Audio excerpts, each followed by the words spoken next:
Hind mu ngi noonu tabarakallah bi loolu amee jaam bi nga xam ni ma nga woon ca ñoom tudd Wahshi dafa bëggoon ñu goreel ko ndaw sa ni ko soo ma reyalee Hamza bi ma goreel la Sayyidina Hamza waa ji dégg ko ni kon day léegi mu leer moom kon da tey dinaa am sama dinañ ma goreel tey parce que waa ji bu ko dàqoon fett amul boo tegoon ca ruq ba na le weñ buy naaw def ko fett gi bu ko diiree dina ko jam yeneen ci bi comme stratège la woon terloog jeex bi kenn ku ci nekk mu wax la fi ngay taxawee jabalu Uhud bi ngeen di dégg foofu la yeneen ci bi tànnoon juróom fukki xaalis teg leen fa ni leen yéen lu mën a xew bu leen jógee fi bi loolu amee ci gàttal jullit ñi gagné dans un premier temps waaye dañu gagné rek ñu la nekkoon ca jabalu Uhud fàtte li leen yonent bi waxoon ndax yéefar yi daw nañu bàyyi fa seen ay bagage yenn ci ñoom ñu wàcc daw di ko jëkkante pour dajale ko yóbbul ko yonent bi wax naa la Xaalid ibn Waliid tuubagul woon def demi tour da bokkoon na ci ñi daw dem ba xool gis ni gars yi daw nañu mu reculer dellu si àdduna ci la ñu xaw a rey jullit ñi lañ fa rey keroog kenn xamul lu mu toll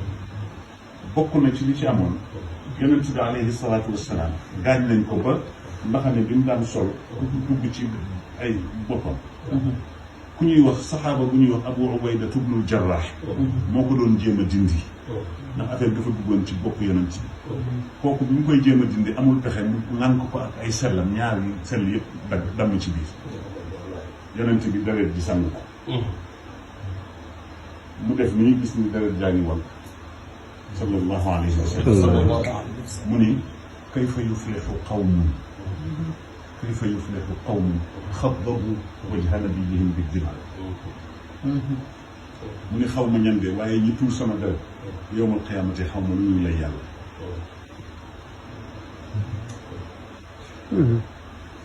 yonent bi wax loolu yàlla ni Jibril demal ci sang bi nekk loolu bu mu génnati ci biir mi affaire u xeex la rek guerre la woon bu mu fàtte démb ni moo bañ a woon tey nag man la soob nii maa leen may ndam ñu ko def nii nag bu mu leen wax dara na leen bàyyi sama mbir rek xam naa ni toll nañ ma man waaye kooku sama domaine privé la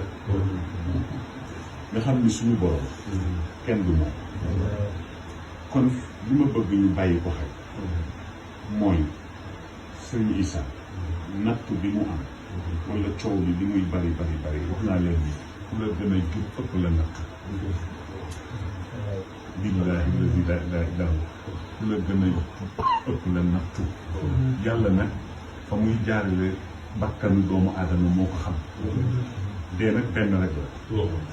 dee benn rek la ta'addadatil asbaab wal mawtu waahid kon nañu delloo si xel yi delloo si sago yi sant yàlla lu metti la waxin la nag